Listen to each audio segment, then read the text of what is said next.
بالله من الشيطان الرجيم. بسم الله الرحمن الرحيم. الحمد لله رب العالمين، والصلاة والسلام على سيد الأنبياء والمرسلين، حبيب إله العالمين أبي القاسم محمد صل على محمد وآل محمد وعلى آله الطيبين الطاهرين، سيما بقية الله في الأراضين. قال الله تعالى في كتابه الكريم: بسم الله الرحمن الرحيم. أم حسبت أن أصحاب الكهف والرقيم كانوا من آياتنا عجبا.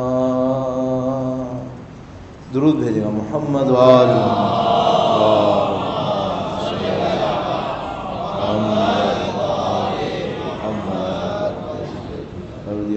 انتہائی لطف و کرم ہے، انتہائی احسان ہے. اس نے ہمیں دین کی، قرآن و اہل بیت کی ہدایت نصیب فرمائی ہے. سید الشہداء کی فرش عزا پر بیٹھنے کی سعادت نصیب فرمائی ہے. اس دعا کے ساتھ کہ انشاءاللہ مرتے دموں تک ہمیں ان کے بہترین جانثاروں میں قرار فرمائے، دنیا اور آخرت میں اہل بیت کی ہمراہی نصیب فرمائے. انشاءاللہ ان کے فرزند کے ظہور کو دن دیکھنا نصیب فرمائے، ان کی نصرت اور نصرت کی راہ میں شہادت نصیب فرمائے. تمام دعاؤں کی قبولیت کے لیے وقت کے امام کے حضور ادائے احترام، ان کی نظر لطف کو حاصل کرنے کے لیے درود بھیجیں محمد وآل محمد صلی علی محمد آل محمد. خدا تعالیٰ نے انسان کو تمام تر صلاحیتوں کے ساتھ خلق فرمایا ہے، اور انسان کے اندر کچھ ایسی پیچیدہ صلاحیتیں رکھی ہیں کہ اگر دین ہمیں نہ بتائے کہ اس انسان کا ہدف کیا ہے، اس انسان کا مقصد کیا ہے، تو دین کے سوا کوئی راستہ نہیں تھا ہمیں سمجھ میں آ پاتا کہ خدا ہمیں کہاں تک پہنچانا چاہتا ہے. اگر دین نہیں ہو تو انسان زیادہ سے زیادہ کیا کرے گا؟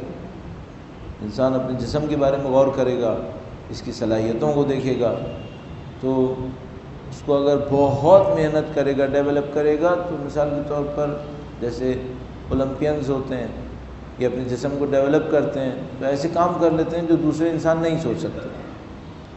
100 میٹر کا راستہ 10 سیکنڈ میں طے کر لے گا، انسان یہ کر پائے گا. جو مشقتیں دوسرے نہیں اٹھا سکتے وہ مشقتیں یہ اٹھا لے گا. عام آدمی مثلا 60 سال 70 سال زندہ رہتا ہے، یہ اپنے جسم کو بہت بہتر کر لے گا، 100 سال 120 سال 50 سال اور زندہ رہ لے گا. اس سے زیادہ نہیں کر سکتا تھا. یہ دین تھا جس نے ہمیں بتایا کہ انسان کے وجود کے اندر جو کچھ ہے اس کا تعلق جسم سے نہیں ہے، اس کا تعلق جسم سے بڑھ کر انسان کی روح سے ہے. اب یہ کہ جسم کو بہت زیادہ کمال دے تو یہ کر لے گا کہ اسپیڈ تیز ہو جائے گی، وزن زیادہ اٹھا لے گا، چیزوں کو دور تک پھینک لے گا، فاصلہ زیادہ طے کر لے گا، عمر لمبی کر لے گا. اس سے زیادہ کیا کر لے گا؟ لیکن جب خدا تعالیٰ نے دین کی رہنمائی دی تو اس نے فرمایا کہ تم اتنے چھوٹے چھوٹے اہداف پہ خوش مت ہو. یہ جو میں نے آپ کی خدمت میں عرض کی یہ تو شرفاء کے اہداف تھے، اور جو پست انسانوں کے ہدف ہیں وہ کیا ہیں؟ وہ یہ کہ وہ جسم کو استعمال کریں گے لذتوں کے لیے، عیاشیوں کے لیے. اگر دین نہ ہو اور جسم ہو تو شریف لوگ یہ کریں گے کہ فاصلے طے کریں گے، دور تک جائیں گے، عمر لمبی کر لیں گے، جسمانی طاقت کو بڑھا لیں گے۔ جو اپنی طبیعت میں پست فطرت ہوں گے وہ آسائشوں میں جائیں گے، عیاشیوں میں جائیں گے، وہ ان چیزوں کے اندر اپنے کمالات کو ڈھونڈیں گے۔ لیکن خدا تعالیٰ اپنے دین سے ہمیں رہنمائی ارشاد فرماتا ہے یہ بہت کم پست اہداف ہیں، اور ہدف کو اتنا بلند کر دیتا ہے کہ فرماتا ہے تم میری اطاعت کرو میں تمہیں اپنا جیسا بنا دوں۔ کہاں انسان اپنے جسم کو بہت سخت کرے گا تو لوہے کی طرح ہو جائے گا۔ ہم لوگ کسی کے لیے کیا کہتے ہیں؟ اس کا جسم لوہے کی طرح سخت ہے۔ بہت کرے گا اپنے آپ کو چٹان کی طرح بنا لے گا۔ خدا تعالیٰ فرماتا ہے تم اپنے جسم کو لوہا اور چٹان بنانے کی کوشش کر رہے ہو، یہ تو اور پست ہے۔ لوہا اور پتھر وجود کی نوعیت میں انسان سے زیادہ پست ہے۔ بہت تیز بھاگے گا تو چیتے سے زیادہ تیز بھاگ لے گا۔ چیتا تو انسان سے زیادہ پست ہے، تو درندہ ہے۔ خدا تعالیٰ اگر ہمیں رہنمائی نہ دے تو ہم اپنے مقام کو بلند نہیں کر رہے بلکہ اور زیادہ پست کر بیٹھیں گے۔ اور جو پست انسان تھے مثلا آسائشوں کے پیچھے گئے، وہ تو نہیں معلوم کس جانور میں تبدیل ہو گئے۔ خدا تعالیٰ فرماتا ہے بلندیوں کی طرف آؤ، عبدی اطیعنی اجعلک مثلی، اے میرے بندے تو میری اطاعت کر میں تجھے اپنا جیسا بنا دوں گا۔ پھر تشریح فرمائی اپنا جیسا بنا دوں گا کیا مطلب؟ فرمایا میں حکم دیتا ہوں تو چیزیں ہو جاتی ہیں، تو بھی حکم دے گا تو چیزیں ہو جائیں گی۔ فرمایا میں حی و قیوم ہوں، میں زندہ رہتا ہوں، مجھے کبھی موت نہیں آتی، میں تجھے ایسی زندگی دوں گا تجھے بھی کبھی موت نہیں آئے گی۔ اب یہ تصور فرمائیے اس کا کیا تعلق ہے، اس کا کیا مقایسہ ہے پتھر بننے سے، اس کا کیا مقایسہ ہے جانوروں کی تیزی لانے سے، عقاب کی سی تیز آنکھیں لانے سے، اس کا کوئی مقایسہ نہیں۔ لیکن صرف مشکل کیا ہے کہ اس میں انسان کی خواہشات شروع میں ساتھ نہیں دیتی۔ اگر انسان نفسانی خواہشات کے پیچھے جاتا ہے، حتیٰ اگر مثلا ایکسرسائز وغیرہ کی طرف جاتا ہے تاکہ اپنے بدن کو اچھا کرے، جو بے نفسی غلط بات نہیں ہے، ہدف بنائے تو غلط ہے، بے نفسی اچھا ہے انسان ایکسرسائز کرے، اس میں پھر کچھ خواہشات ساتھ دیتی ہیں۔ مثلا نفسانی خواہش ہے کہ وہ اپنی جسمانی زندگی کو زیادہ دیکھنا چاہتا ہے، تو وہ مثال کے طور پر کوئی ڈائٹس لے گا، اپنے اندر کچھ چیزیں کنٹرول کرے گا تاکہ اپنی عمر کو بڑھا دے، یا مثلا اپنی باڈی کو، فزیکل باڈی کو ایک خوبصورت شیپ کے اندر لے آئے، تو اس میں جسمانی خواہشات ساتھ دیتی ہیں۔ اور میں نے پست انسانوں کا تذکرہ بھی ہر دفعہ کرتا ہوں کہ وہ جو نفسانی خواہشات کے پیچھے جاتے ہیں وہ تو جانوروں کی طرح جاتے ہیں پھر، لیکن جب خدا متعال کے دیے ہوئے ہدف کی طرف بڑھتے ہیں تو شروع میں کم سے کم نفسانی خواہشات ساتھ نہیں دیتی۔ تو مثلا اگر ایک انسان سے کہیں کہ بھائی تم کھاؤ جتنا مرضی کھانا ہے، اور ایک انسان سے کہیں کہ روزہ رکھو، تو کس میں نفسانی خواہشات شروع میں ساتھ دیتی؟ شروع میں نفسانی خواہشات کہتی ہیں کھاؤ، اور اگر روزہ رکھنا ہے تو پھر سختی اٹھانی پڑے گی۔ اچھا نفسانی خواہشات کیا کہتی ہیں کہ سوئے جاؤ یا صبح کو اٹھ کے عبادت کرو؟ نفسانی خواہشات کہتی ہیں سوئے جاؤ، صبح کو اٹھ کے عبادت کرنے کے لیے نفس سے لڑنا پڑتا ہے۔ ہاں میں نے 2 دفعہ کہا کہ شروع میں نفسانی خواہشات ساتھ نہیں دیتی، ایک دفعہ جس کو ہم لوگ کہتے ہیں ٹریک پر آ گیا تو پھر اس کی خواہش اس کے جسم کو سونے نہیں دے گی۔ پھر جو امام کا قول ہے کہ مومن کے نفس کے ہاتھوں اس کا جسم اذیت میں رہتا ہے، مومن کے نفس کے ہاتھوں اس کا جسم اذیت میں رہتا ہے، اور منافق کے ہاتھوں دوسرے انسان اذیت میں رہتے ہیں۔ منافق کے ہاتھوں دوسرے انسان اذیت میں رہتے ہیں، مفہوماً یہ فرمایا، اور مومن کے ہاتھوں دوسرے انسان سکون سے رہتے ہیں، لیکن اس کا اپنا جسم جو ہے وہ سختی میں رہتا ہے۔ تو وہ دوسروں کی سختیوں کو ختم کرنے کی کوشش کرتا ہے لیکن اپنے نفس کے اوپر سختیاں ڈال دیتا ہے، اور شہادتیں ہوتی ہیں، قربانیاں دیتا ہے، چھوٹی چھوٹی بات کے اوپر تکلیفیں اٹھاتا ہے۔ تو خدا متعالی میں بڑے ہدف تک پہنچانا چاہتا ہے، لیکن اس کے اندر دشواری یہ ہے کہ کچھ نفسانی خواہشات ہیں جو شروع میں ساتھ نہیں دیتی، ایک دفعہ اگر ٹریک پہ آ جائے پھر نفسانی خواہشات بھی اس کا ساتھ دینے لگتی ہیں، اور وہ اپنے خدا کے بتائے ہوئے راستے پر اتنی تیزی سے بڑھتا ہے کہ اپنے جسم کو سختی میں ڈالتا ہے۔ یہاں پر اگر کوئی اس کا انالیسس کرنا چاہے کہ یہ سب کچھ کیسے انجام پاتا ہے، تو بہت سارے کام ایسے ہیں جو اچھے انالیسس کے نتیجے میں آسان ہو سکتے ہیں۔ میں 1-2 مثالیں آپ کی خدمت میں عرض کرتا ہوں، اور اسی کے اسی میں چلتے ہوئے انشاءاللہ اس عشرہ مجلس کے لیے، بلکہ عشرہ نہ کہنا چاہیے اس کو، 9 دن کے لیے، 10واں دن شاید نہیں ہو پائے گا، تو 9 دن کے لیے جو ہم عنوان سوچ رہے ہیں، جس موضوع کے اوپر گفتگو کرنا چاہتے ہیں، وہ بھی آپ کی خدمت میں عرض کریں گے۔ درود بھیجے گا محمد و آل محمد صلی علی محمد اب میرے ذہن میں، پیچھے ذہن میں یہ پریشانی چل رہی ہے کہ کچھ لوگوں کو شاید نہ پتہ چلا ہو کہ آج صحیح وقت کیا ہے، تو وہ پہلے سے آ گئے ہوں گزشتہ سالوں کو دیکھتے ہوئے، تو انہوں نے زحمت اٹھائی ہوگی، خدا تعالیٰ انشاءاللہ انہیں اجر نصیب فرمائے گا انشاءاللہ تعالی۔ اور اگر ہم نے کوئی کوتاہی کی ہے بیان کرنے میں، بتانے میں، کہ بھائی جلدی بتا دیتے تو شاید وہ لوگ مشکل میں نہ آتے، شاید ہماری بھی کوئی کوتاہی رہی ہوگی۔ اللہ سے دعا کرتے ہیں ہماری کوتاہی کو انشاءاللہ درگزر فرمائے انشاءاللہ۔ ایک بار پھر درود بھیجے گا محمد و آل محمد صلی علی محمد و آل محمد۔ دنیا میں کتنی میڈیکل سائنسز کی یونیورسٹیز ہیں، اور ان یونیورسٹیز میں کتنی ریسرچ ہو رہی ہے، اس کے اندر کتنا بجٹ لگ رہا ہے، تو میرا اپنے خیال ہے کہ اس کو کاؤنٹ کرنا آسان کام نہیں ہوگا۔ ایک یونیورسٹی میڈیکل سائنسز کی بلینز آف ڈالر بعض اوقات بجٹ لیے ہوئے، اگر نہ کہوں billions of dollar, many 100 million dollar budget ایک یونیورسٹی کا آرام سے ہو جاتا ہے۔ تو پوری دنیا کے اندر میڈیکل سائنسز کے اوپر کتنا بلین ڈالر یا کتنے 100 بلین ڈالر بجٹ ہوگا، ہم اس کا اندازہ نہیں لگا سکتے، اور انڈائریکٹلی اور ڈائریکٹلی کتنا پیسہ اس کے اوپر خرچ ہو رہا ہوگا۔ یہ سب پیسہ خرچ کر کے کیا ہو رہا ہے؟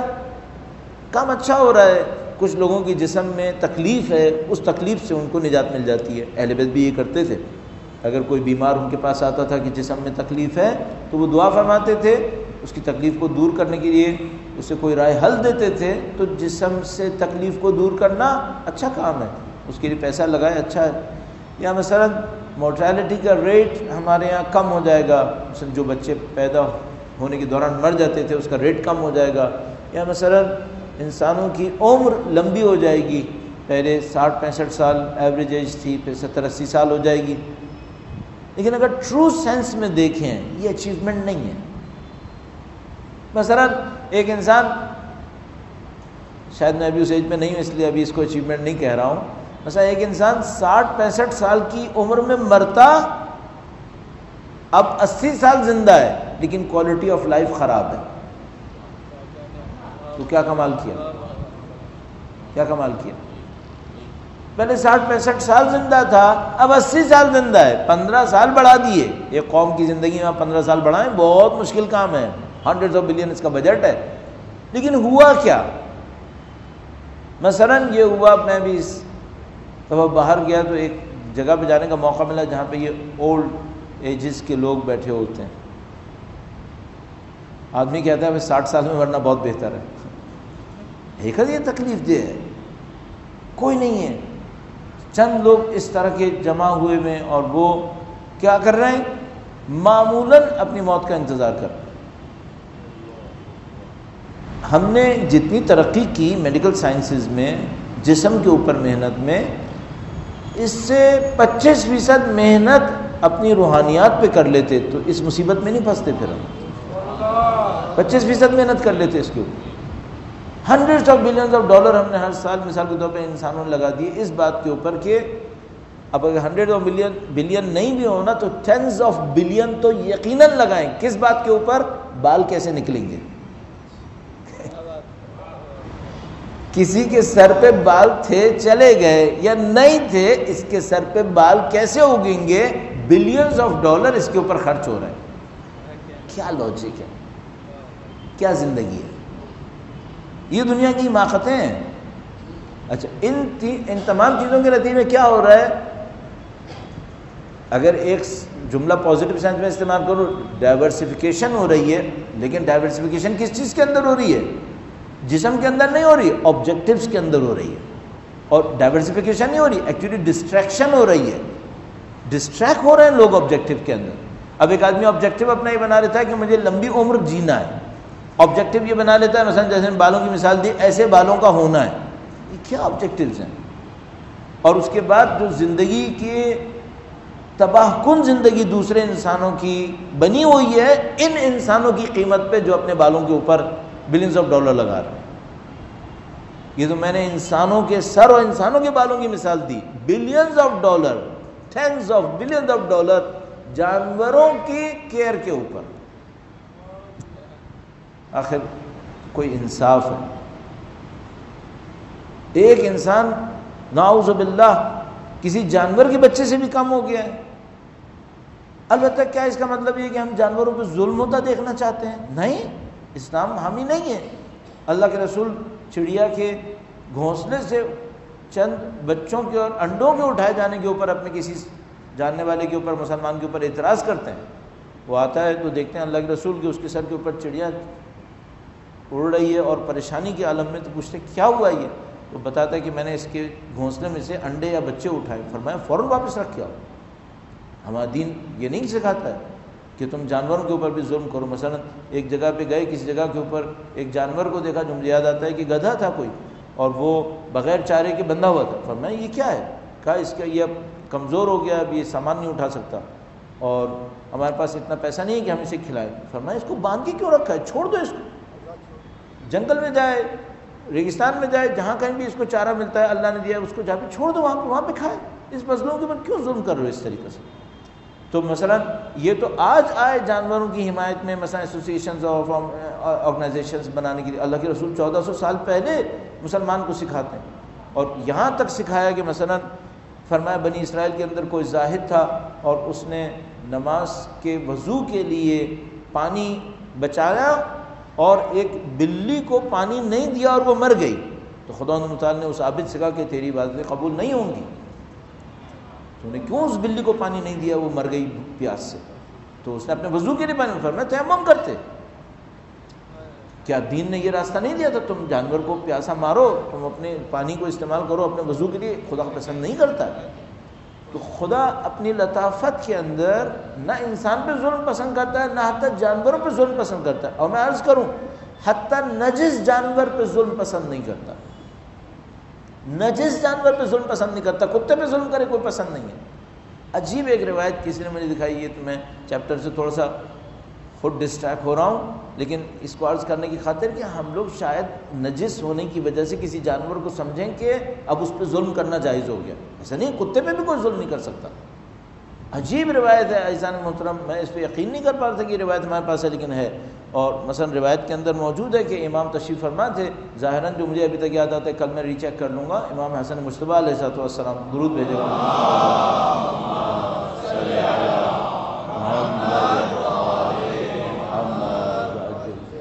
امام ایک لقمہ کھاتے تھے اور ایک لقمہ ایک کتا تھا اس کو دیتے تھے، اور کسی نے دیکھا، اس نے کہا کہ یا ابن رسول اللہ یہ کیا ماجرا ہے؟ فرمایا مجھے شرم ہے کہ میں کھاؤں اور یہ کتا بھوکا ہو، میں شرم کر رہا ہوں کہ میں کھاؤں اور کتا بھوکا ہو۔ اچھا کتا نجس نہیں ہے؟ ہاں نجس ہے، لیکن کیا نجس کتے کو بھی بھوکا رکھنا امام نے قبول کیا؟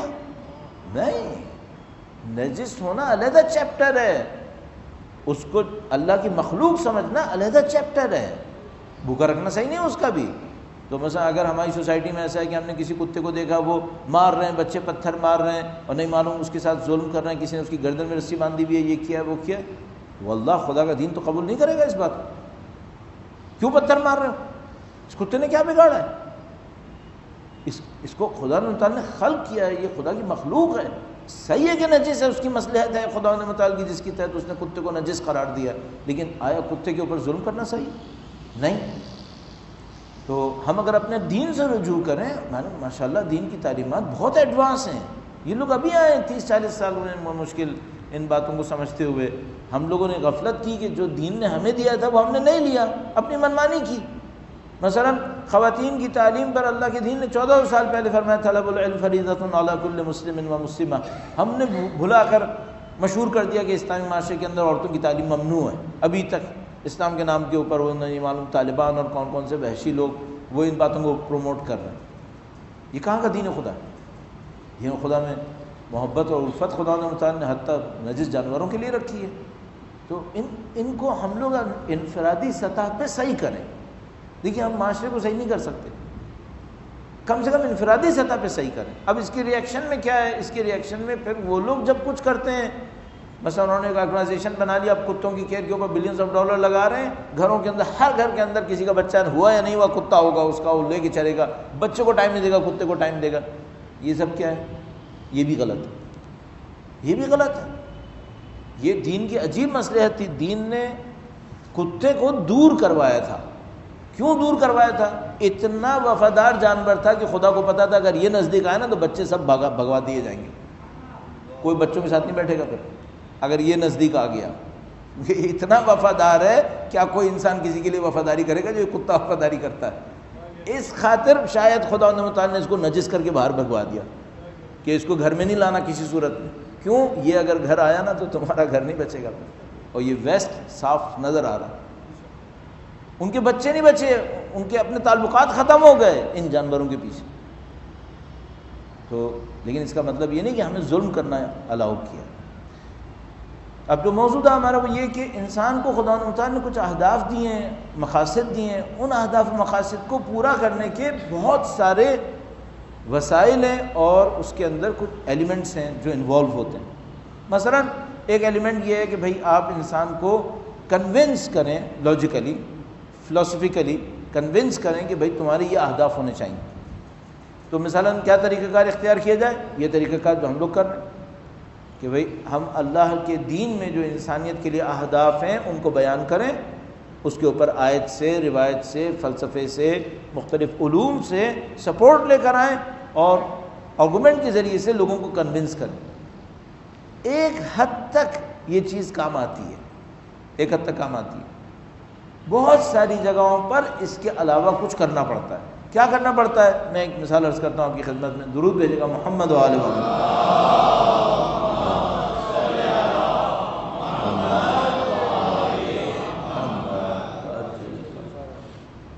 کیا کوئی چانس ہے کہ مثلا حضرت حر علیہ السلام نہ سمجھ پا رہے ہوں کہ امام حسین سے لڑنا صحیح ہے یا غلط ہے؟ کوئی چانس ہے ایسا؟ حضرت حر فوجی کمانڈر ہیں، نہ صرف فوجی کمانڈر ہیں جس کو ہم لوگ کہتے ہیں اصولوں کے انسان، مین آف پرنسپل، اصولوں کے انسان.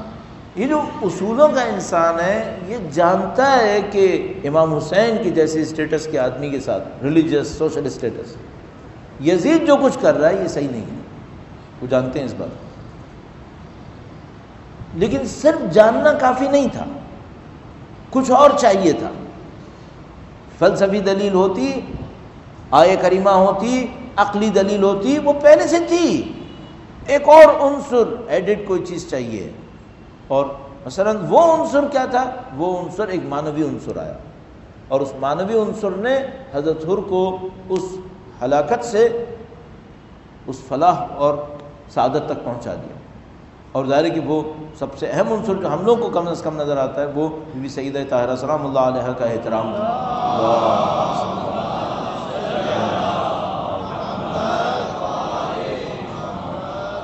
وہ اس عقلی دلیل سے، اس عقلی دلیل کی سپورٹ میں، اس عقلی دلیل کے ساتھ کھڑے ہو کر اس محبت نے معجزہ کر دیا حضرت حر علیہ السلام کے لیے. تو ہم سب جانتے ہیں کہ عقلی دلیل ایک حد تک ساتھ دیتی ہے لیکن کچھ اور چیزیں چاہیے ہوتی ہیں. اور ان کچھ اور چیزوں میں انسان کے اندر خدا نے اس پہلو کو بھی قرار دیا. خدا نے ایک طرف سے انسان کو عقل دی، شعور دیا، اس کو جس کو حجت باطنی تعبیر فرمایا، پھر باہر سے حجت ظاہری بھی دی، نبی بھی دیا. اس کے بعد بھی کچھ چیزیں دی ہیں کہ وہ انسان کو مدد دیں اس راستے پر چلنے میں. مثلا عقل ہے، شرع ہے، شریعت ہے، سب کچھ ہے، لیکن ایک اور چیز بھی انسان کے اندر ہے، وہ ہے شرم و حیا. عقل ایک چیز ہے، شریعت ایک حکم ہے، فقہ، احکام الہیہ.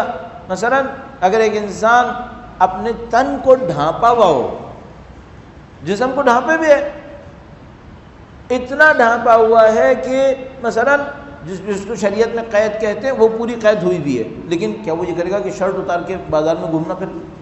نہیں. صحیح ٹھیک ہے، اس نے مثلا اندر ویسٹ پہنا ہوا ہے اور وہ اس کے بدن کو تو ڈھانپے ہوئے ہے، لیکن کیا مثلا وہ یہ کہے گا کہ میں قمیض اتار کے چلوں؟ نہیں. اچھا کیا عقلاً شرعاً حتیٰ لاجیکل، مثلا گرمی بہت زیادہ ہو رہی ہے، 40 ڈگری ٹیمپریچر ہے، تو کیا وہ کرے گا؟ نہیں، ابھی بھی نہیں کرے گا۔ کیوں؟ ایک شرم ہے انسان کے اندر، ایک حیا ہے انسان کے اندر، اس شرم و حیا کی خاطر نہیں کرے گا۔ تو شرم و حیا کی خاطر وہ فیل کرتا ہے کہ نہیں، مجھے یہ کام نہیں کرنا چاہیے۔ تو بہت ساری جگہوں کے اوپر عقل ہے، حکم ہے، شریعت ہے، سب کچھ ہے، لیکن شرم و حیا اس کا ساتھ دیتی ہے۔ اچھا دین خدا میں اس شرم و حیا کی حیثیت ہے، بہت حیثیت ہے۔ اللہ کے نبی کا فرمان ہے، فرمایا ایمان اور حیا ساتھ ساتھ چلتے ہیں، ایمان اور حیا ساتھ ساتھ ہیں۔ اگر کسی قوم میں حیا ختم ہو جائے، اس قوم میں ایمان بھی ختم ہو جائے گا۔ اور کیا ہمیں ویسٹرن سوسائٹی میں نظر نہیں آ رہا ہے؟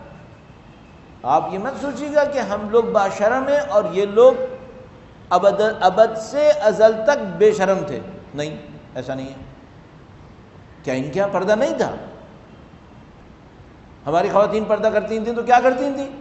آپ گارنٹیڈ، میں آپ سے کہہ رہا ہوں، آپ 500 سال پہلے کے ڈریسز سب کانٹیننٹ کے، چائنا کے، یورپ کے، مختلف قوموں کے، نسلوں کے، ایجپٹ کے مثلا، سب کے ڈریسز دیکھیں 500 سال پہلے سب ایک جیسا ہے، 19-20 کا فرق۔ رومنز ہمیشہ سے فحشہ میں مشہور تھے، رومنز، ان کا ڈریس ڈفرینٹ ہوا کرتا تھا۔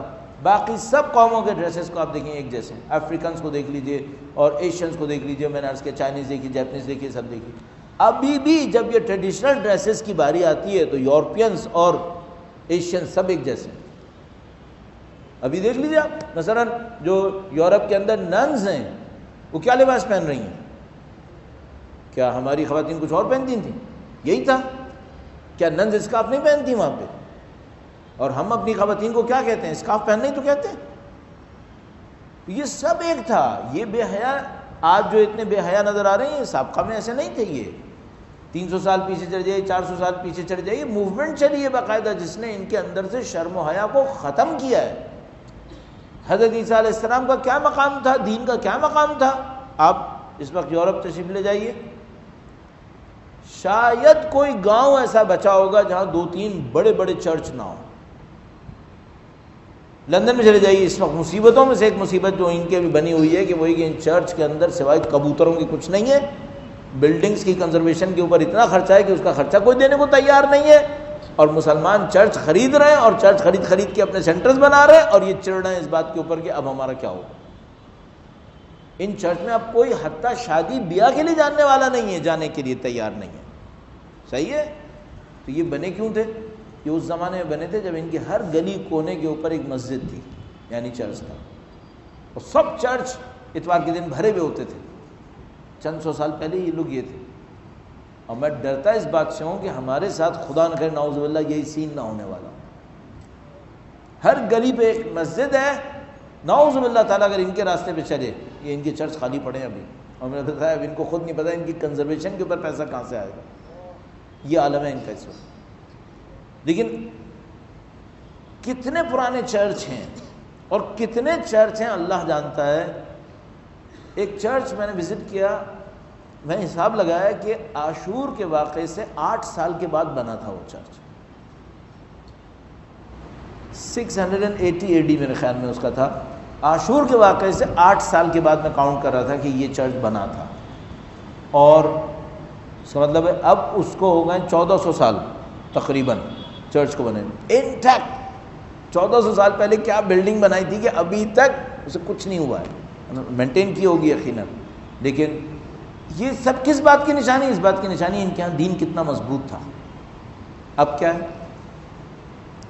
اب اس چرچ کو میوزیم کے طور پہ سنبھالنا بھی مشکل پڑ رہا ہے۔ کوئی جائے آئے تو ختم ہو گیا معاملہ۔ شرم و حیا کا ایک کردار ہے انسان کی ہدایت کے اندر۔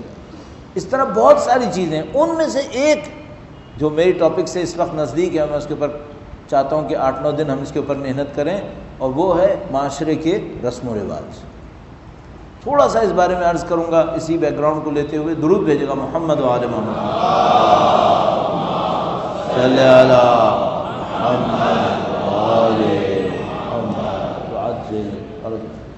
کل انشاءاللہ اس لفظ کے اوپر تھوڑا سا اور محنت کریں گے، رسم اور رواج، یہ جو ہم 2 لفظ استعمال کرتے ہیں اس کا مطلب کیا ہے۔ لیکن ابھی بہت جنرلی صرف تعارف کے طور پر، ہم لوگ، آپ اور میں جانتے ہیں کہ ہم لوگ ایک لحاظ سے اپنی سوسائٹی کے فلٹرڈ لوگ ہیں.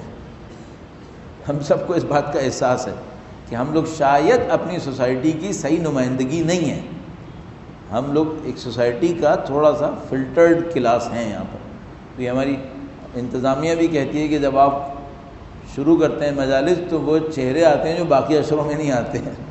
ہم سب کو معلوم ہے کہ ہم لوگ تھوڑا سا فلٹر ہو کر آئے ہوئے لوگ. ہم لوگ اپنے اندر رسم و رواج کے بہت زیادہ حامی لوگ نہیں ہیں. ہم لوگ رسم و رواج کے نسبتاً باغی لوگ ہیں، کیونکہ ہم لوگ رسم و رواج کو بہت پازیٹیو سینس میں نہیں دیکھتے. اچھا وجہ کیا ہے؟ حقیقت یہ کہ ہم لوگ رسم و رواج کے پٹے ہوئے لوگ ہیں، یعنی ہم نے رسم و رواج کے ہاتھوں بہت ساری چیزوں کو تباہ ہوتے دیکھا ہے. اس خاطر ہمارے دماغوں کے اندر رسم و رواج کی اچھی امیج نہیں ہے. ایک دو مثالیں عرض کرتا ہوں، درود بھیجے گا محمد و آل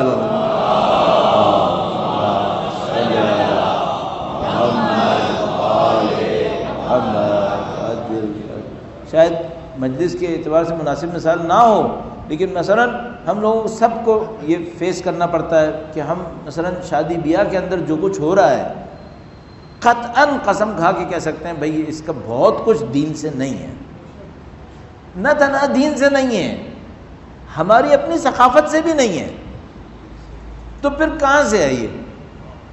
اور کچھ قومیں تھیں جن کے ساتھ ہماری اجداد کے انٹریکشنز ہوئے ہیں، ان قوموں کا ایک انفلوئنس ہمارے اوپر آیا ہے. ان قوموں کی کچھ رسم و رواج ہمارے اجداد کے رسم و رواج کے اندر مکس ہو گئے. الحمدللہ یہاں پہ جتنے بھی لوگ تشریف فرمائیں زیادہ تر خاندان محترم سادات سے ہیں. کیا خاندان محترم سادات 1000 سال پہلے اس رسم و رواج کے مالک تھے؟ نہیں، ہرگز نہیں. جو ہمارے خاندانوں کے اندر اس وقت ہے، بھئی اگر 1000 سال پہلے محترم سادات خاندان ان رسم و رواج کے مالک ہوتے تو وہ سادات جو ایران میں وہ بھی یہی کر رہے ہوتے، وہ سادات جو عراق میں وہ بھی یہی کر رہے ہوتے. وہ ہرگز یہ کام نہیں کر رہے. وہ کچھ اور کر رہے ہیں شاید غلط اور صحیح میں سے، لیکن کم سے کم یہ نہیں کر رہے.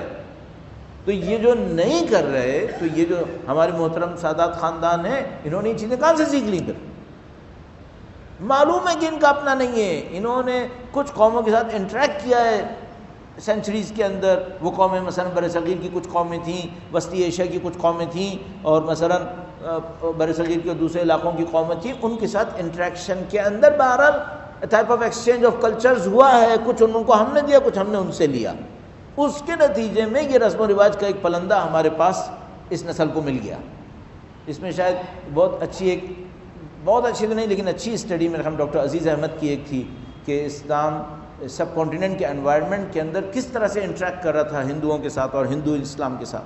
تو اس میں 2 چیپٹر تھے. ایک ہندوؤں نے جو کچھ اسلام سے لیا اور اسلام نے جو کچھ ہندوؤں سے لیا مسلمانوں نے. ظاہر ہے کہ اسلام سے مراد مسلمان ہے.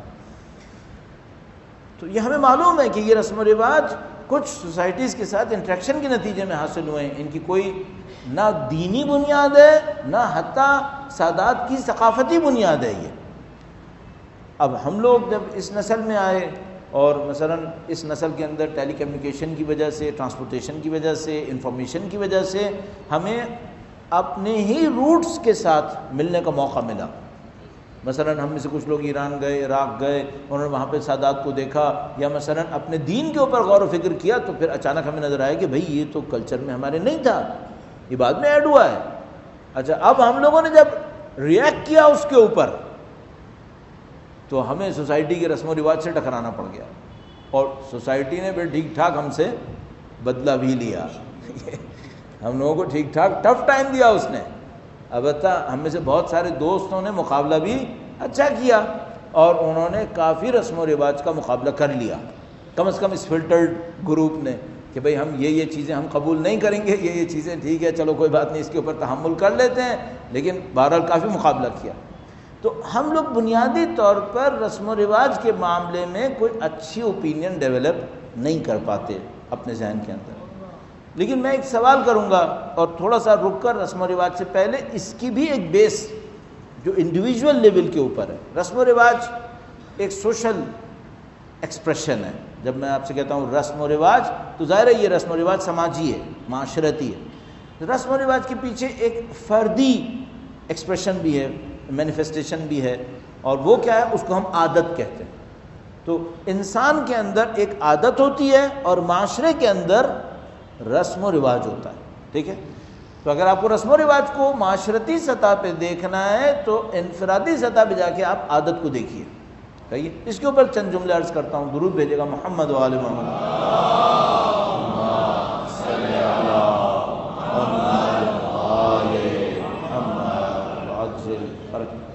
میں آپ سے ایک سوال کرنا چاہوں گا، وہ یہ کہ عادت خود ایک فینومینا ہے انسانیت کا۔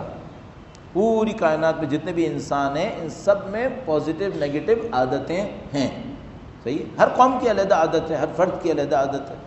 قوموں کی عادت رسم و رواج کہلاتی ہے، فرد کے اندر ہم عادت کہتے ہیں۔ وہ جو عادت ہے وہ ہر ایک انسان کے اندر مختلف ہو سکتی ہے۔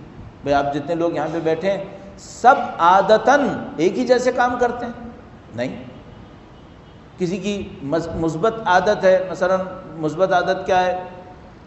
برا نہیں ہے، مثلا لباس صاف ستھرے پہنتا ہے، ہاں ٹھیک ہے، مثبت عادت ہے۔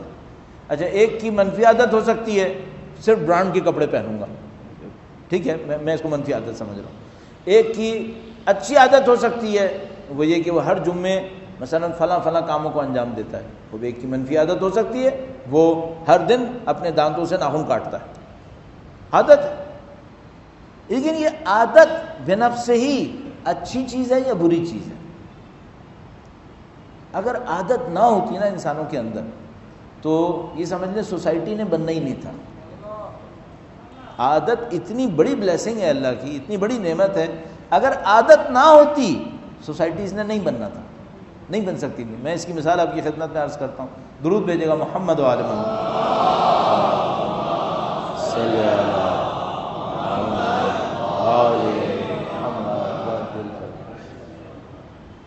انسان اپنی نظروں سے غلط کام نہ دیکھے، آسان ہے یا مشکل ہے؟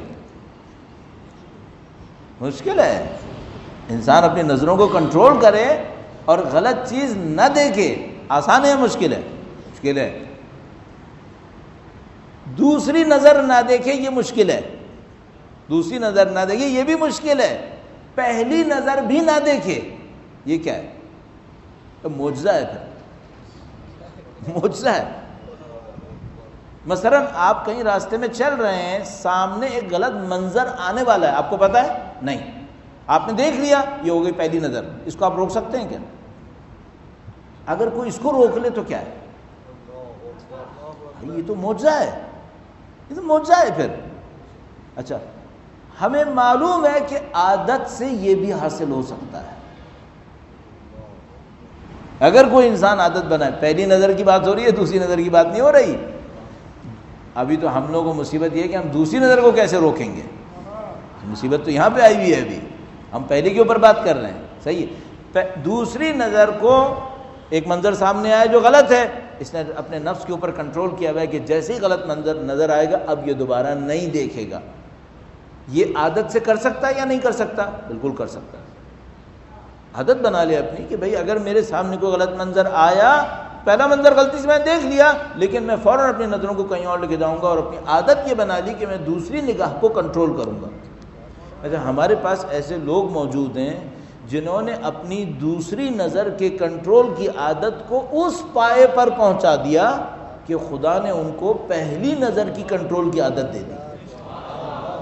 یعنی اس سے پہلے کہ منظر ان کی آنکھوں کے سامنے آئے گا، ان کی آنکھیں جھک جائیں گی، صحیح ہے۔ اب یہ معجزہ ہے ہماری ٹرمز کے اندر۔ اچھا، یہ معجزہ کہاں سے حاصل ہوا ہے؟ دوسری نظر کی کنٹرول کی عادت سے یہ نصیب ہو گیا۔ اب میں پوچھتا ہوں، عادت اچھی چیز ہے بری چیز ہے؟ بہت اچھی چیز ہے۔ بے نفس ہی عادت بہت اچھی چیز ہے۔ سخت ترین کام انسانوں سے کروانے ہوں اور آسان لگے انہیں تو کیا کرو؟ ان کی عادت بنا دو۔ سخت ترین کام کروانے ہو اور ایسا کروانا ہو کہ سامنے والا پریشر بھی فیل نہ کرے، عادت بنوا دو۔ عادت بن گئی تو یہ دنیا کے سخت ترین کام انتہائی آسانی سے کرے گا۔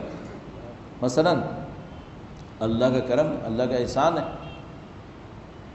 جو لوگ فجر کی نماز ہی پڑھ رہے ہیں، کچھ اور نہیں کر رہے، چلو فجر کی نماز ہی پڑھ رہے ہیں، دیر سے پڑھتے ہیں، سویر سے پڑھتے ہیں، کیسے بھی پڑھتے ہیں، فجر کی نماز پڑھ رہے ہیں، اچھا یہ کیا کارنامہ کر رہے ہیں؟ یہ کارنامہ کر رہے ہیں کہ ایک کائنات میں ایک ایسٹرونومیکل چینج آتی ہے ہر 24 گھنٹے پہ، اور وہ یہ ہے کہ زمین اور سورج اپنی گردش میں ہر 24 گھنٹے میں ایک ایسی جگہ پر آتے ہیں کہ وہ جہاں پہ رہ رہا ہے وہاں پر ایک دفعہ تاریکی آتی ہے اور تاریکی چھٹ کر دن نکلتا ہے. صحیح ہے؟ اچھا یہ انسان ایک زمین پہ رہ رہا ہے، یہ زمین کچھ گھوم رہی ہے اور اس کے ساتھ ایک اور بہت بڑی باڈی ہے جو سورج ہے، اور وہاں سے کچھ حرارت اور روشنی آ رہی ہے، اور اس کی زمین ایسی جگہ پہ گھومتے ہوئے آتی ہے کہ ایک خاص ٹائم کے اوپر اس سورج کی روشنی اس زمین کے اوپر پڑنے لگتی ہے. اور اس نے اپنی عادت کیا بنائی ہوئی ہے کہ جب وہ روشنی پڑنے لگے اس سے پہلے میں اٹھ کر 10-15 منٹ کا ایک کام کروں. صحیح، اس کو ہم کہہ رہے ہیں فجر کی نماز کی عادت بنا لی اس نے. دنیا میں جا کے پوچھے گا یہ آسان کام ہے؟ دنیا میں جا کے پوچھنے کی کیا ضرورت ہے؟ اہل کراچی سے ہی پوچھ لو کہ یہ آسان کام ہے؟ بہت سخت ہے. کہ رات کو 3 بجے سوتا ہے اور پھر دوبارہ اٹھتا ہے کہ نہیں بھائی اللہ نے کہا ہے نماز پڑھنی، نماز پڑھنی. عادت ہے، یہ عادت ہے، ہو گیا.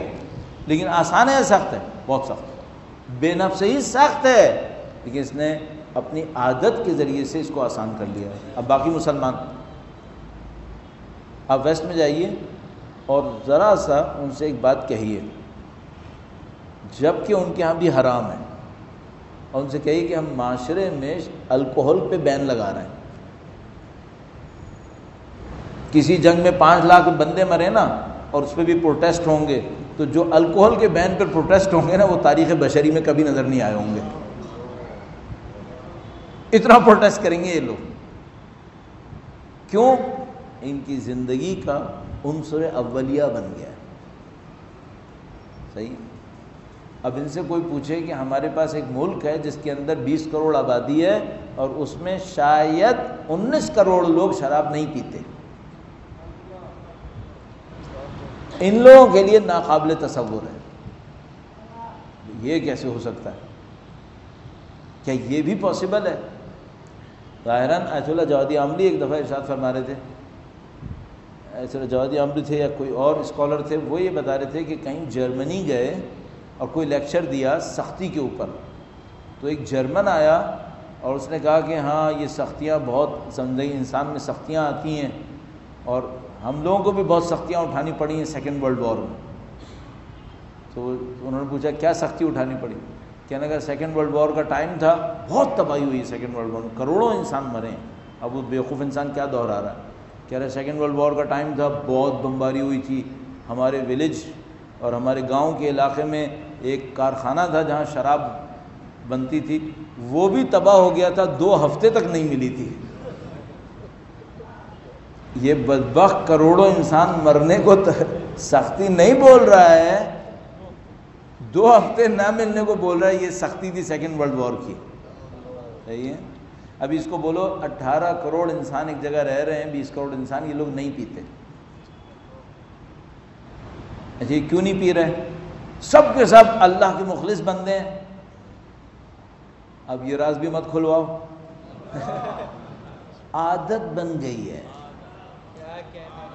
معاشرتی عادت بن گئی ہے کہ نہیں پینا ہے. اچھا اب میں آپ سے پوچھ رہا ہوں، عادت اچھی چیز ہے بری چیز ہے؟ اب میں 2 عادتیں آپ کے سامنے منفی لے آؤں گا تو آپ کہیں گے عادت بری چیز ہے. بے نفس ہی عادت نیوٹرل ہے، نہ اچھی ہے نہ بری ہے. یہ دیکھنا پڑے گا کہ آپ نے عادتوں میں کس عادت کا انتخاب کیا ہے، یہ دیکھنا پڑے گا. صحیح. اب یہ جو انسان کے نفس کے اندر انفرادی سطح کے اوپر عادت کا معجزہ ہے کہ یہ انسان کو ایک ایسے کام کروا سکتی ہے جو دوسرا انسان سوچ نہیں سکتا ہے، اچھے میں بھی برے میں بھی. یہی کردار رسم و رواج کا معاشرے میں ہے، یہی کردار رسم و رواج کا معاشرے میں. تو مثلا ایک انسان اپنی زندگی کے اندر کبھی اس نے نعوذ باللہ تعالی خدا نہ کرے اس برائی میں مبتلا نہیں ہوا، اللہ کا کرم ہے، اس نے کبھی ام الخبائث کو ہاتھ نہیں لگایا، زندگی میں اس کی عادت یہ ہے کہ نہیں پیتا ہے، صحیح ہے، زندگی گزار رہا ہے، وہ کام جو دوسروں کے لیے انتہائی سخت ہے یہ آدمی گزار رہا ہے، کوئی مسئلہ ہی نہیں ہوا الحمدللہ رب العالمین، بلکہ متنفر بھی ہے کہ اگر اس کو کہیں احساس بھی ہو جائے کہ یہاں پہ کچھ مکسنگ ہے تو وہ بھوکا رہنا قبول کرے گا، اس جگہ کے اوپر نہیں جائے گا، شرعاً بھی اور ذاتاً بھی طبیعتاً بھی۔ اس طرح کا ایک کردار رسم و رواج کا ہے۔ اب سوال یہاں پر ہے جو میرے اصل 9 دن کی گفتگو کا عرائض ہے، وہ یہ ہے رسم و رواج، اس رسم و رواج کا نصرت امام زمانہ سے کیا تعلق ہے؟ مجھے اس پہ محنت کرنی ہے۔ ہماری ایک سوسائٹی ہے، اس کے اندر کچھ رسم و رواج ہیں، ویسے تو میں نے عرض کیا بنیادی طور پر ہم وہ لوگ ہیں جو رسم و رواج کو ریجیکٹ کرتے ہیں، اسٹریٹ فارورڈ ریجیکٹ، لیکن میں نے ابھی آپ کی خدمت میں عرض کیا کہ یہ تو صحیح ہے کہ ہمارا ایک سوشل ایکسپیرینس ہے جو آخری 25-30 سال میں ہوا، جس کی وجہ سے ہم نے رسم و رواج کو معمولاً اپنے خلاف پایا اور اس کی وجہ سے ہم نے کافی اذیتیں بھی اٹھائیں، لیکن لاجیکلی اسپیکنگ آیا رسم و رواج ہمیشہ غلط ہیں یا رسم و رواج میں سے کچھ صحیح ہیں جو کچھ غلط ہیں؟ جو کچھ صحیح ہیں وہ کون سی ہیں اور جو غلط ہیں وہ کون سی ہیں؟ اور رسم و رواج کو اگر ہم ایک اور پیرامیٹر پہ لا کر ایویلویٹ کریں، اس کو وزن دیں، وہ پیرامیٹر کیا ہے؟ نصرت امام زمانہ۔ نصرت امام زمانہ سلام اللہ علیہ، اس کو اگر اسکیل بنا دیں، میزان بنائیں، اور اب رسم و رواج کو اس کے میزان کے اوپر سنجش کریں، صحیح؟ تو رسم و رواج کو کیا ویلیو دے رہے ہیں؟ کون سی رسم صحیح ہے، کون سی رسم غلط ہے، کس رسم کو بچائیں، کس رسم کو مٹائیں؟ اور کہنا تو بہت آسان ہے لیکن مٹائیں تو کیسے مٹائیں؟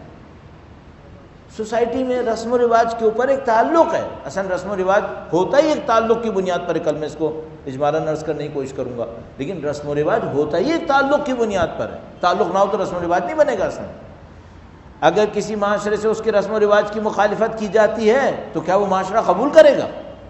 تعلق ہے تو رسم ہے، اور اگر آپ مخالفت پہ اتریں گے تو آپ کو معاشرے کی سختی اٹھانی پڑے گی۔ مثال انبیاء کرام علیہ السلام، زیادہ تر انبیاء کرام علیہ السلام جب تشریف لائے انہوں نے لوگوں کو بت پرستی کے اندر مبتلا دیکھا اور بت پرستی کے اوپر اعتراض کیا، تو جو اعتراضات کے ان کو جواب ملے وہ کیا تھے؟ جب انہوں نے کہا کہ بت پرستی صحیح نہیں ہے تو ان سے کہا گیا کہ کیا ہمیں اس چیز سے روک رہے ہو جو ہمارے اجداد نے کی ہے؟ اس چیز سے روک رہے ہو جو ہمیں اجداد نے کیے؟ سمجھ رہے ہیں؟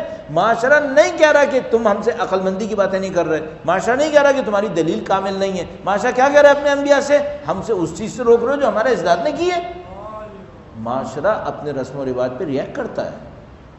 اچھا، اب ہم نے میزان کیا بنایا؟ نصرت امام زمانہ سلام اللہ علیہ۔ درود بھیجے گا محمد و آلہ صلی علی محمد۔ اس میزان پر ہم نے معاشرے کے رسم و رواج کو پرکھنا شروع کیا۔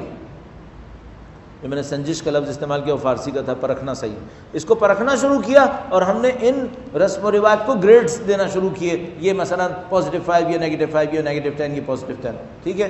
اس کے بعد ہم نے کہا جو -10 ہے ان کو ختم ہو جانا چاہیے۔ کیسے؟ آ جاؤ اور کوئی رسم صحیح نہیں ہے، کیا ہونا ہے پھر؟ وہ جب بت پرستی کے خلاف بولتے تھے تو کیا وہ کفار مان لیتے تھے؟ اعتراض کرتے تھے۔ معاشرے کے اندر اٹیچمنٹ نہ ہو تو رسم و رواج کیوں بنیں گے؟ اس کا اٹیچمنٹ ہے تو رسم و رواج ہے۔ اس اٹیچمنٹ کو اتنی آسانی سے چھوڑ دیں گے؟ وہ آپ کو چھوڑ دیں گے، اس کو نہیں چھوڑیں گے۔ اب آپ نے اس کو ہٹانا کیسے ہے؟ کیا کریں کہ ہٹے؟ پروسیجر کیا ہے؟ اچھا، یہ ہم کیوں گفتگو کرنا چاہ رہے ہیں؟ کیا یہ سوشالوجی کی کلاس ہے؟ نہیں، سوشالوجی کی کلاس نہیں ہے۔ ہمیں اس سے کوئی غرض نہیں کہ سوشالوجی کیا کہہ رہی ہے۔ ہمیں تو مسئلہ یہ ہے کہ ہم نصرت امام کے لیے ایک معاشرے کو تیار ہوتا دیکھنا چاہتے ہیں۔ ہمارا ایشو یہاں پر ہے۔ ہمارے سامنے فی الواقع یہ ایشو نہیں ہے کہ مثلا ہمارے محلے 10 گھر کی گلی بنے یا 20 گھر کی گلی بنے۔ ہمیں اس سے کیا پرابلم؟ ہمیں اس سے بے نفس ہی کوئی پرابلم نہیں۔ 10 گھر کی گلی بناؤ، 20 گھر کی گلی بناؤ، 4 گھر کی گلی بناؤ۔ ہمیں پرابلم یہ ہے کہ کتنے بھی گھروں کی گلی ہو یہ امام کا ساتھ دے گی یا نہیں دے گی، پرابلم یہاں پر۔ آپ پاکستان کی بات کرو، بنگلہ دیش کی بات کرو، انڈیا کی، امریکہ، ڈنمارک، سویڈن، چائنا، جاپان کی، ہمیں سے کوئی غرض نہیں ہے. ہمیں تو یہ دیکھنا ہے کہ بھئی ان میں سے کون سا معاشرہ امام زمانہ کا ساتھ دے گا. وہ معاشرتی رسم و رواج کون سے ہیں جن کے ہوتے ہوئے امام کی نصرت نہیں ہوگی. وہ رسم و رواج کون سے ہیں جن کی وجہ سے معاشرہ چل کر امام کی طرف جائے گا. وہ کیا ہے؟ اور جب ہم آئیڈینٹیفائی کر سکیں کہ یہ رسم و رواج صحیح نہیں ہے، اس کو ہٹانا کیسے، البتہ جس طرح میں ہر سال کہتا ہوں، عنوان تو ہم بہت بڑا بڑا لے لیتے ہیں بڑی بڑی باتیں کرنے کے لیے، شاید حق ادا نہ کر سکیں، لیکن میں اس خاطر یہ لے لیتا ہوں کہ جتنا بھی کر سکے، مثلا 100 میں سے 5% ڈیل کر سکے. چلو بات تو شروع ہوگی نا، کہیں دیکھنا تو شروع کریں کم از کم اس انداز. ہم لوگوں نے گویا اس طرح سے کر لیا ہے کہ ہمارا دینی علم حتیٰ ہماری دینی مشکل کو بھی حل نہیں کر رہا ہے. اس وقت ہماری ایک ایسی مشکل میں آ گئے. دیکھیے ایک دفعہ ہوتا ہے ہم کہتے ہیں دینی علم ہو، دنیا کی مشکل حل کرے. شاید یہ مطالبہ بھی صحیح ہے. اللہ کے نبی جب تشریف لائے مدینے کے اندر، انہوں نے لوگوں کی دنیا کی مشکل حل کی یا نہیں کی؟ دنیا کی مشکل بھی حل کی. تو دینی علم ہو، دنیا کی مشکل حل کرے، یہ مطالبہ بھی صحیح ہے. میں تو کہہ رہا ہوں ہم اس سے گزر گئے. اب تو ہم یہ کہہ رہے ہیں دینی علم کم سے کم دینی مشکل تو حل کر دے. ابھی ہمارے ساتھ کیا ہو رہا ہے؟ ہمارا دینی علم نہ دنیا کی مشکل حل کر رہا ہے، نہ دین کی مشکل حل کر رہا ہے، بلکہ دین میں مشکل بڑھا رہا ہے. ہمارا دینی علم نہ دنیا کی مشکل حل کرتا ہے، غربت کا خاتمہ کرے، نہ امنی کا خاتمہ کرے، اس کو نہیں کرتا. ثقافتی مسائل کو حل کرے، اس کو نہیں کر رہا. اچھا بھائی کم سے کم دینی مشکل کو حل کرو. دینی مشکل کیا ہے؟ فرقہ واریت ہے، دینی مشکل ہے. بے عملی لوگوں کی دینی مشکل ہے، اس کو حل کرو. کم سے کم دینی علم نہ دنیاوی مشکل حل کرے، نہ دینی مشکل حل کرے، الٹا دین کی مشکل میں اضافہ کرے. اور کیا؟ اور مزید فرقوں کا سبب بنے، اور مزید تقسیم در تقسیم اپنے ہی اندر کرے. یہ دینی علم یہ کر رہا ہے. یہ دینی علم نہیں ہے، دین کے نام پہ جہالت ہے یہ کر رہی ہے. اگر دین کا علم ہو تو دین کا علم نمبر 1 لوگوں کے دین کو پائیدار کرتا ہے، استوار کرتا ہے. نمبر 2 ان کے دین کے راستے میں جو مشکلات ہیں ان مشکلات کو حل کرتا ہے. نمبر 3 حتیٰ دنیا کی مشکلات کو بھی ان کو حل کر کے دیتا ہے دین کا علم. تو بدقسمتی سے ہم اپنے دینی علم کے اندر بعض غلطیوں کی وجہ سے ایک ایسی جگہ پہ آ گئے. تو ہمارے لیے بہت ضروری ہے کہ ہمارا دینی علم دنیا کی مشکلات کو حل نہ کرے تو کم سے کم دین کی مشکل کو تو حل کرے. اچھا ہماری دینی کی مشکل کیا ہے؟ کون سی مشکل؟ وقت کے امام کی غیبت سے بڑھ کر یہ ہماری سب سے بڑی مشکل کہ ہم اپنے امام سے دور ہیں. اور جو طلائی سنہری دور ہمیں وعدہ کیا گیا وہ سنہری دور ہمیں نظر نہیں آ رہا ہے. ہم اس سنہری دور کا انتظار کرتے کرتے دیکھتے ہیں کہ ہماری زندگیاں ختم ہو رہی ہیں. تو ہم چاہتے ہیں کہ ہم اس مشکل کو حل کرنے کی کوشش کریں. ہاں میں نے عرض کیا آپ کی خدمت میں، عنوان ہم نے بہت بڑا کیا اور شاید ہم انصاف نہ کر سکیں اپنی کمزوریوں کی وجہ سے، کم علمی کی وجہ سے، لیکن بہرحال کوشش کریں گے جہاں تک اس کو حل کرنے کی کوشش کریں. درود بھیجے گا محمد وآل محمد.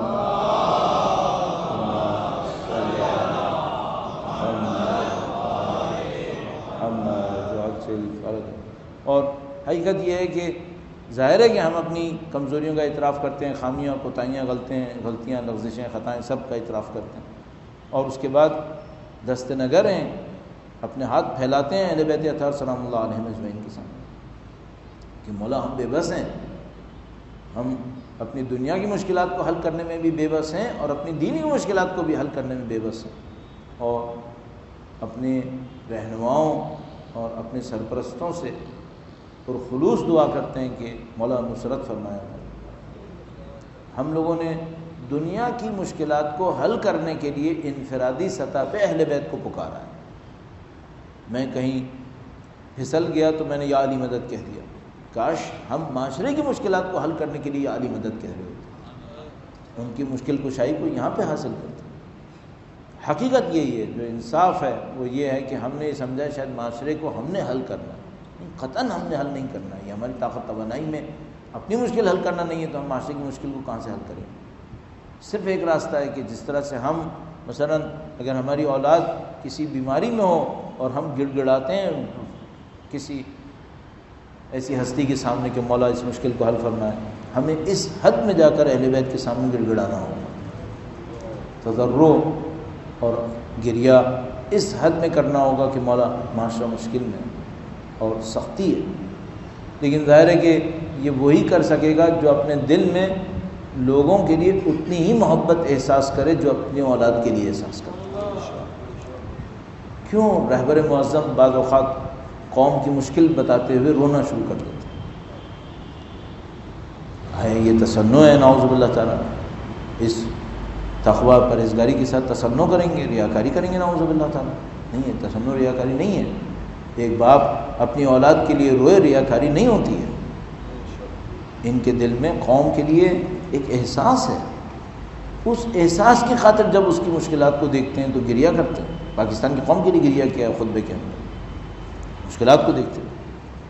تو واقعاً یہ مرحلہ ہمارے اوپر آنا چاہیے کہ ہم اس مشکل کو احساس کر کے اہل بیت اطہار علیہ السلام کے سامنے گر گڑائیں۔ اور انہوں نے خود قربانیاں کس کے لیے دی؟ اہل بیت کی قربانیاں کس کے لیے؟ آیا نعوذ باللہ تعالیٰ یزید کا پست دور اہل بیت کے خاندان کو نعوذ باللہ تعالیٰ کے نقصان پہنچا سکتا؟ آئے تطہیر جن کی ضمانت دے چکی تھی، یذھب عنکم الرجس اہل البیت، اس خاندان مقدس سے رجس اور نجاست کے دور کرنے کا خدا وعدہ کر چکا تھا۔ یزید کے رجس اور پلیدی نے اس خاندان کو نقصان نہیں پہنچانا تھا، تو انہوں نے کیوں قربانی دی؟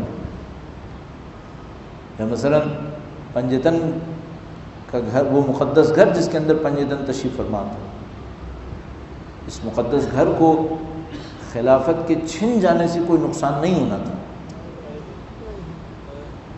ان کی عظمت، دنیا کی چند روز کی حکومت اس عظمت کو متاثر نہیں کر سکتی تھی، تو پھر کیوں سیدہ طاہرہ ان مشقتوں کو برداشت کرتی ہے؟ کیوں؟ یعنی مستند روایات کے مطابق جس کے دروازے کے اوپر جبرائیل اور رضوان آتے تھے، جبرائیل، حضرت جبرائیل علیہ السلام، حضرت رضوان، جنت کے نگہبان، یہ فرشتے بی بی سیدہ سلام اللہ علیہا کے دروازے پہ آتے تھے۔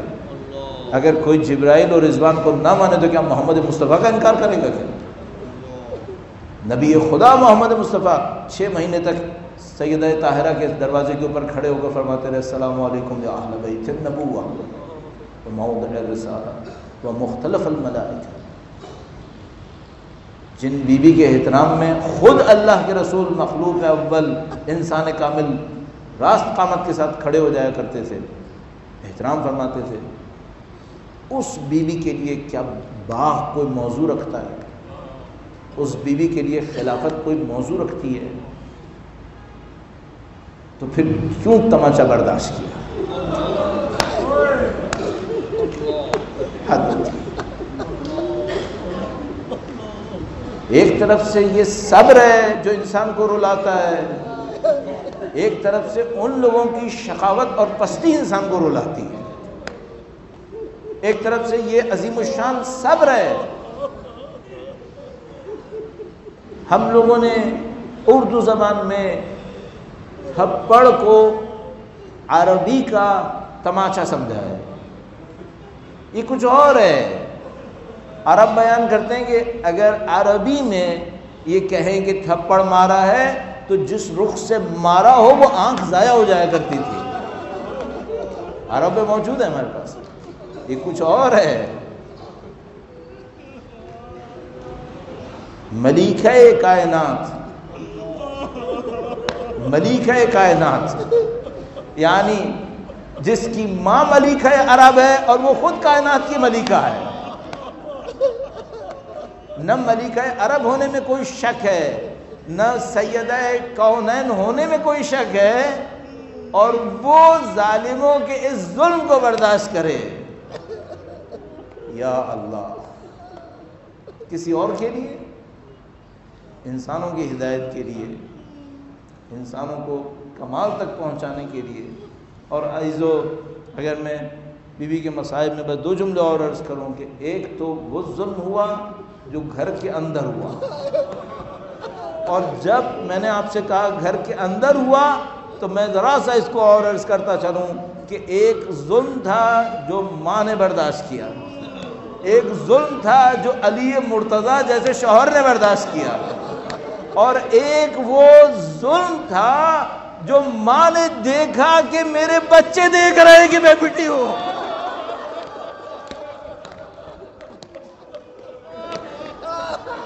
حسنین گھر میں تھے، بی بی زینب سلام اللہ علیہا، بی بی ام کلثوم گھر میں تھی، اور بچوں نے دیکھا ہے کہ ماں پٹی ہے۔ اللہ اکبر، بچوں نے دیکھا ہے، مولا علی مرتضیٰ نے دیکھا ہے کہ کس طریقے سے سیدہ طاہرہ پہ حملہ ہوا ہے۔ یہ جملہ کتنا سخت تھا۔ امیر المومنین سے کوئی پوچھتا ہے زندگی کی سختی کیا ہے، مولا امیر المومنین ادھر ادھر دیکھتے ہیں اور فرماتے ہیں کوئی تمہاری زوجہ کو مارے اور تم کچھ نہ کر سکو۔